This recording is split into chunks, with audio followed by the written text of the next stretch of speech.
नांदेड़ में बीजेपी के एक और बड़े लीडर ने पार्टी को अलविदा कह दिया है। साबिक रियासती वजीर माधवराव पाटिल किनाड़कर ने बीजेपी की बुनियादी रुकनियत से इस्तीफा रियासती सदर चंद्रशेखर बावनकुड़े को भेज दिया है। 10 साल कबल सूर्यकांता पाटिल माधव पाटिल किनाड़कर ने एक साथ बीजेपी में शमूलियत इख्तियार की थी, लेकिन इन 10 सालों में इन लीडरों को बीजेपी ने कोई अहम जिम्मेदारी नहीं दी, जिसकी वजह से ये लोग पार्टी आला कमान से नाराज चल रहे थे। चंद रोज कबल पहले सूर्यकांता पाटिल ने बीजेपी छोड़कर शरद पवार के एनसीपी में शमूलियत इख्तियार कर ली थी और अब माधवराव पाटिल किनाड़कर ने बीजेपी से इस्तीफा दे दिया है। इस वक्त उन्होंने बीजेपी पर इल्ज़ाम लगाते हुए कहा कि बीजेपी के पास अच्छे इंसानों की कदर नहीं है, इसलिए मैंने पार्टी छोड़ने का फैसला किया है। उन्होंने कहा कि वो 8 दिनों में फैसला करेंगे कि किस पार्टी में शामिल होना है। माधवराव पाटिल किनाड़कर से MCN उर्दू के नुमाइंदे हैदर अली ने गुफ्तगू की। आइए देखते हैं उन्होंने क्या कहा।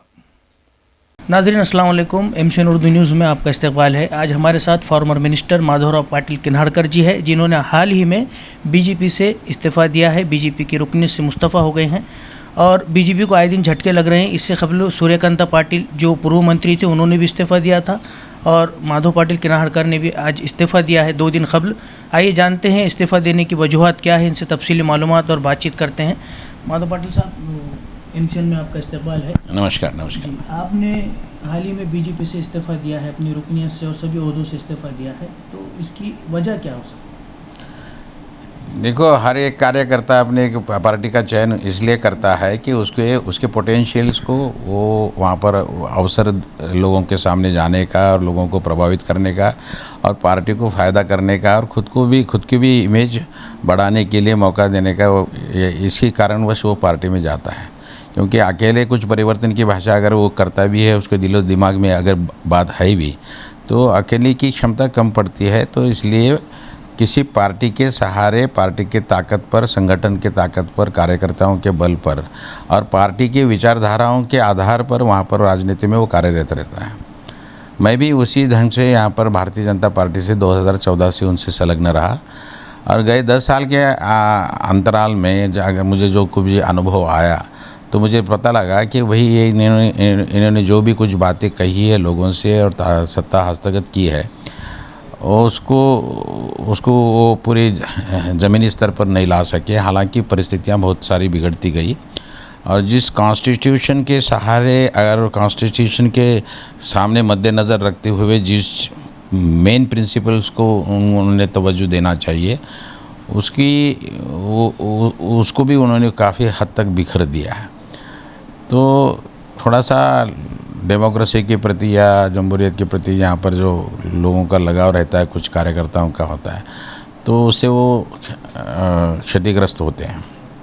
मैं भी दुखी रहा और ख़ुद को भी चुनाव लड़ने के मौके मिले न मिले वो तो निजीगत बात हो गई, मगर वो उस पार्टी का अधिकार भी होता है कि किसको चुनाव में लड़ने का मौका दे न दे।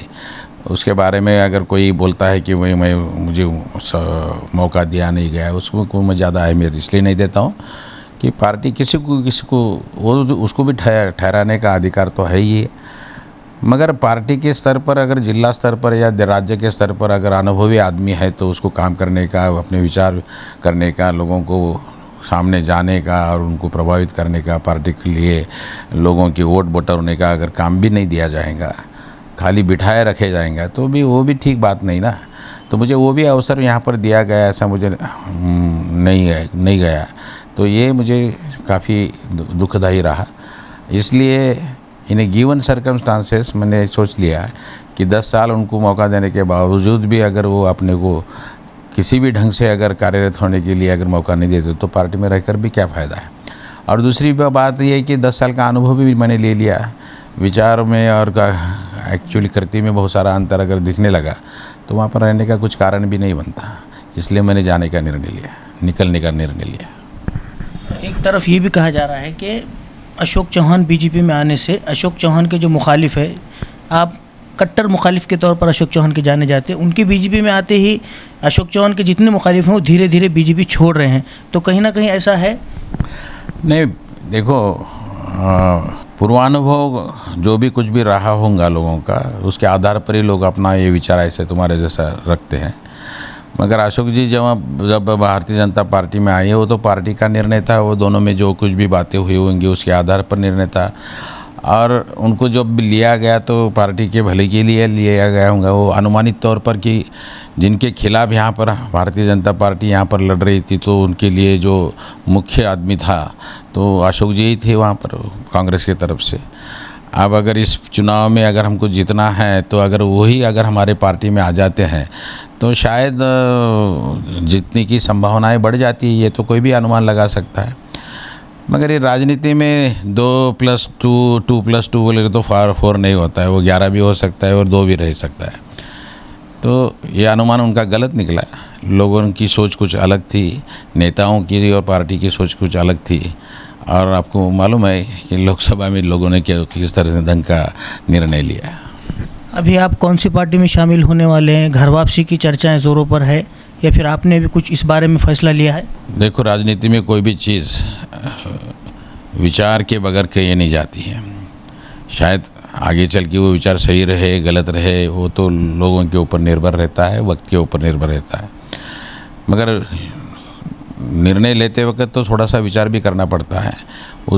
जिस पार्टी में मैं जाना चाहूँगा मन ही मन, उस पार्टी के संबंध में पूरी मालूमात रखना, उसकी प्रॉस्पेक्टस के बारे में, उसकी संभावना आने वाले भविष्य में उसकी अग्रेसर कितनी रह सकती है, इसके सभी संबंधों में, और जिस पार्टी में जाना चाहते हो उस पार्टी में तुम्हारे पहले से ही संबंधित लोग कितने हैं, क्या है, और उनकी मूल विचारधारा तुम्हारी मूल विचारधारा से वहाँ पर मिलती जुलती है या नहीं, ये सारी चीज़ों के लिए यानी विचार है, अपॉर्चुनिटीज़ है, और तुम्हारा राजनीति को देखने का कौन सा नज़रिया है, इसके आधार पर आदमी चयन करता है।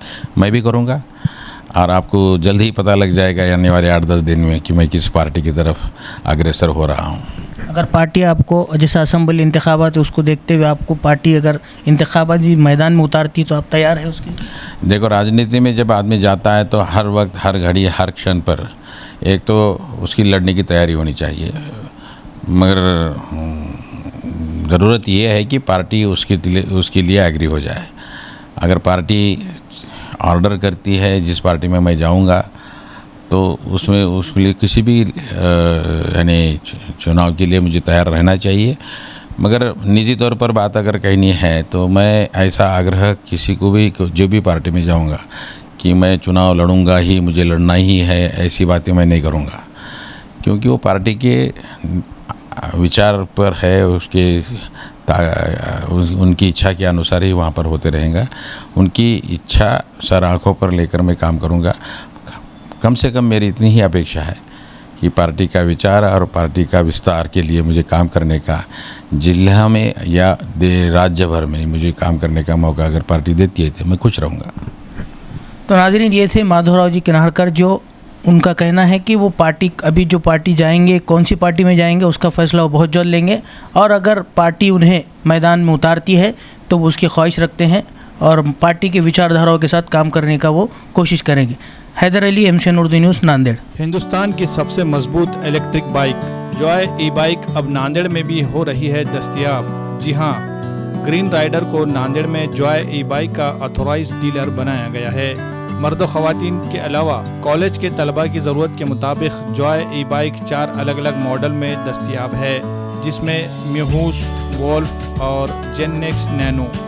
खूबसूरती और मजबूती के साथ साथ ज़बरदस्त बैटरी बैकअप, सिंगल चार्ज में 100 से 120 किलोमीटर की मिलेगी रफ्तार।